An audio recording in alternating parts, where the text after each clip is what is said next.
আসসালামু আলাইকুম ফ্রেন্ডস, অ্যাডুজেট শিক্ষায় আপনাদেরকে স্বাগতম। আপনারা সবাই কেমন আছেন? আশা করি সবাই ভালো আছেন। বরাবরের মতো আপনাদের সাথে আছি আমি সাইফুল ইসলাম। চলে এসেছি নতুন একটি টিউটোরিয়াল নিয়ে। সো আজকের টিউটোরিয়ালটি কোন বিষয়ের উপর হতে চলেছে সেটা নিশ্চয়ই আপনারা টাইটেল এবং থাম্বনেল দেখে অলরেডি বুঝে গেছেন। তো আমি কথা বাড়াবো না, চলে যাব মেইন টিউটোরিয়ালে। আর মেইন টিউটোরিয়ালে যাওয়ার আগে একটা কথা বলে নিতে চাই, আপনি যদি আমার চ্যানেলে নতুন হয়ে থাকেন তাহলে অবশ্যই আমার চ্যানেলটি সাবস্ক্রাইব করে নোটিফিকেশন বেলটি অন করে দিবেন।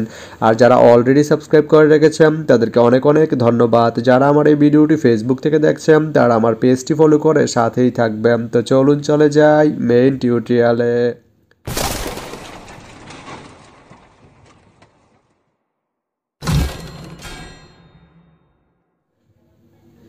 তো বন্ধুরা, আজকে আমরা জানবো আপনি গুমদন্ডি থেকে পটিয়া যেতে কোন কোন ট্রেন রয়েছে, সেই ট্রেনগুলো ছাড়ার নতুন সময়সূচি, বন্ধের দিন এবং গিয়ে পৌঁছতে কতক্ষণ সময় লাগবে বিস্তারিত।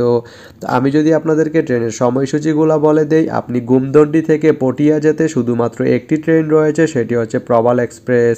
প্রবাল এক্সপ্রেস ট্রেনটি গুমদন্ডি থেকে ছাড়বে দুপুর 3টা 42 মিনিটে এবং এটি পটিয়া গিয়ে পৌঁছবে বিকাল 4টায়। সোমবারের দিন এই ট্রেনটি বন্ধ থাকে। তো আপনি গুমদন্ডি থেকে পটিয়া যেতে এই প্রবাল এক্সপ্রেস ট্রেনটি ব্যবহার করতে পারেন। তো ভিডিওটি কেমন লাগলো অবশ্যই কমেন্ট করে জানাবেন। আর ভিডিওটি যদি ভালো লেগে থাকে বা আপনার কোনো উপকারে এসে থাকে তাহলে ভিডিওতে একটা লাইক করে দিবেন, কারণ আপনার একটা লাইক আমাকে অনেক ইন্সপায়ার করে নতুন নতুন আরও ভিডিও বানাতে। তো ধন্যবাদ সবাইকে ভিডিওটি এতক্ষণ ধৈর্য ধরে দেখার জন্য। ভালো থাকবেন, সুস্থ থাকবেন, অ্যাডুজেট শিক্ষার সঙ্গেই থাকবেন।